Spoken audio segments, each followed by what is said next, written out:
And there are multiple documents that are held by the federal government that insist, not even insinuate, very clearly insist that the actual cause of January 6th was in fact Christian nationalism, and that if we don't clamp down on religious belief and religious practice and of public officials and of churches, then we're going to see another gigantic insurrection.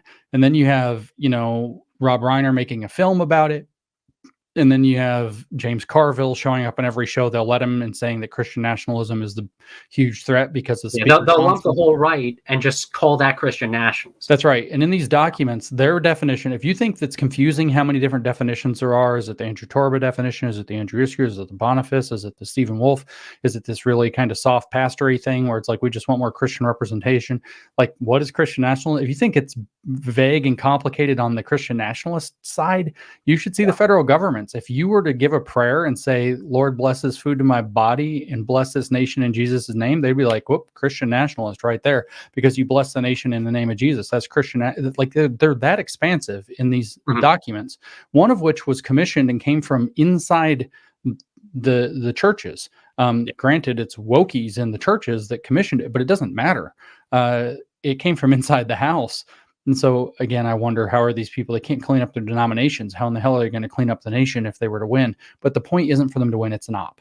The point is to create a gigantic dragnet, wait for some act of extremism, which hopefully we can prevent from happening. Like we saw no violence against drag queens, thank goodness. But maybe they get some act of violence. The next thing you know, Christian nationalism was the cause, the whole insurrection, blah, blah, blah. What you see with J6th, you can guess based on the kind of documentaries that they're making and the material they're putting out. By the way, the imagery from the trailer of that documentary Rob Reiner promoted that he's making, it's the same imagery, the exact same images that are in the documents that the House Select Committee has. And so, there's some real concerning reasons to believe that maybe this thing is actually a setup. And it's actually meant to wait until something bad happens and then to lump a whole lot of conservative Christian people in with a very broad brush. And so when you argue like about boomer, like that, somehow boomer Christians are the same as the Groypers when they're not. Well, exactly right. And that's their goal, is to through insinuation and association and lies and manipulation, what they're trying to do is they're trying to scare Joe Average, the normie out there in society, into believing there's a gigantic terrorist problem with Christians. And then they're going to use that to pull gigantic power. We can make guesses as to what they're going to do with it by reading literally the documents that give the plans of what they think should be done with it. But, when you discuss the details of the issue, what you're actually doing is adding legitimacy to the subject when the subject is a prop for an operation, and the operation is a sting operation to nullify the power of conservative Christians and religious liberty in the country. And atheists, you have that attitude that you want to snicker about Christians losing some getting stung by the government, but the loss of religious liberty for anybody is going to work out real bad for atheists real fast. We're very much still in favor of freedom from religion. We are staunch secularists. We will fight for that tooth and nail, but I always tell people we need to be consistent and not only care about freedom from religion, but freedom of religion as well. You take away any religious person's freedom to speak freely in this country and not be able to simply express their beliefs in any capacity, even in their churches, as an individual person. That's going to affect us, and that's going to affect us really, really, really badly. So we need to be consistent in that. If we really are atheists for liberty, we need to show that. And as for the idea that I or you guys are attacking Christians in this by pointing out that this seems very fishy, for example, or that it's not constructed in a way that's likely to be able to win, short of some kind of weird force argument.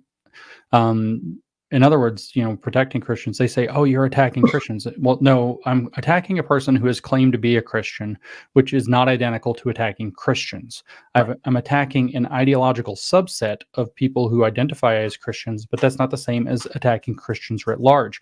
You see this exact same behavior in other places. If you say it, try it out later. Find a feminist who's well, let's be real, bitching online, and then quote tweet her and say feminists always say blah blah blah, and then say something really rude about feminists. And what they'll say is, oh, Thomas Sheedy says that all women are hags. And it's like, no, you said feminists are hags, but they transformed feminist into women. The Christian nationalists are doing the exact same thing. Say these Christian nationalist guys are acting the fool. They're not being legitimate. They're being a problem. They're bearing false witness. They're acting like jerks, whatever. And they'll say James hates Christians. No, I just don't like you. It's a very, very different thing. And everything that I do in my professional and personal life reflects the fact that I extend a tremendous amount of care and concern and respect for Christians, in the same way that I extend care and concern and respect for women, in the same way that I extend care and concern and respect for racial minorities. If I don't want to say Black Lives Matter, I'm not attacking Black people, y'all. It's the same exact trick. Oh, I go after Kimberly Crenshaw and say, Kimberly Crenshaw, you're a liar and you're a communist. Oh, he's attacking Black people. No, Kimberly is a communist who happens to be Black. She is a communist of color, and I'm attacking a communist. And it has nothing to do with it. But this idea that you can become the official spokesperson of a class, and then if criticized, say, oh, no, he's attacking the whole class. James said the groomer thing, so he's attacking LGBTQ people. No, just the Q, actually. Frankly, just the Q. I'm only attacking the queer manipulators. And very specifically, and with tremendous accuracy and precision into what I'm actually saying. And so this idea that you can hide behind the class and suddenly become the true spokesperson of the class is it's frankly a I don't want to say the D word because they'll make fun of me again, but it's a dialectical manipulation. You are mixing a lie and a truth together. Yes, James said a criticism of a Christian, but he didn't criticize Christians for being Christian. He criticized a Christian. So what you've done is you've taken a truth, he criticized a Christian, and blended it with a lie. He criticizes Christians and made it look like I've criticized a class for the act of being a class. This is the exact same trick the woke play. This is the exact same trick the Islamists play.